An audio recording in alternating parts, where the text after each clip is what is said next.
Hello guys and welcome back. Thank you for stopping into the Hobby Room channel once again. Alright, so as promised, more airplane content.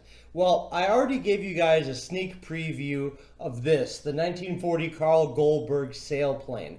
Well, we're getting ready to do our proof flight, and I'll get into in the video a little bit more about what that is going to entail. But what this video is meant to do is to show you this. This is all of the bits and pieces and odds and ends that we will be putting in to make this a functioning flying airplane. So stay tuned. I'm going to have a seat. I'm going to get this masterpiece off of the table so that we actually have a little bit of room to work. And then we'll discuss what it's going to take to get this thing into the air after who knows how many years. So come join me.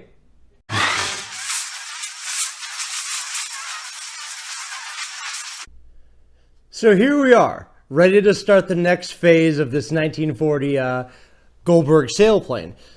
So we've got some stuff. You already saw the last video where we acquired the model, we took it apart, we stripped out all the nastiness and threw what needed to be thrown away out.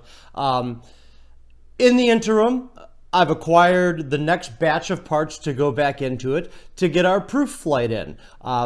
So let me show you what we got right quick. First of all, we've got a Spectrum 4-channel receiver. These are quick and easy, push button bind, and since we have actually rather limited fuselage space, its size is going to help out a lot. So new receiver straight away.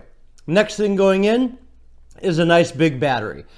Awfully silly to lose your airplane over a recycled battery, so they're not expensive, guys. Get yourself a new battery. I don't care if even it's your own model and you know its history, well. Every couple of years, chuck them, just buy new. It isn't worth it. On that note, here we have a brand new tank. Now we are stepping up from a 2-ounce tank to a whopping 4-ounce tank. So yes, there goes our brand new tank because again, not worth saving. Now, one thing I do like using are these aluminum all-fuel stopper kits. I just feel, yes, this stopper kit costs as much as this tank, but when you put the two together, you've just got a nice, solid tank that'll last a lifetime. I mean, these tanks really never fail. The seams don't split. It's the stoppers that go bad and, all the flexible parts inside that dry out. So we've got the fuel system handled. We've got the electrical system handled as well as the receiver. I did a full-on restoration of the OS-40FP that was in there. I took it probably a little further than I needed to, but that's kind of what I do. Ended up putting it up on the engine run stand downstairs, ran like a top, no complaints. It's going to pull this model around without an issue whatsoever. We are going to do a new mount because the last one was sort of pieced together. So again, cheap money, new mount. We'll clean up the firewall. We'll get all this in and we're ready for our proof flight. So if that all flies well, then it's time to rip the covering off and then put in our 3 brand new Savox servos. Unfortunately, it's going to have to wait for a proof flight because we have to pull all the covering off the model to get to the servos. And it would be a crying shame to renovate this model, to put all this new gear and time into it, and then lose it because of a 25-year-old servo that failed. So, like I said, we're going to fly it a couple times, once or twice, make sure everything is tickety-boo, as they say, and if that's the case, covering's coming off, new servos are going in. Now, we have a special treat that may or may not make an appearance in this model. This is an actual Anderson Spitfire. This is the real deal, guys.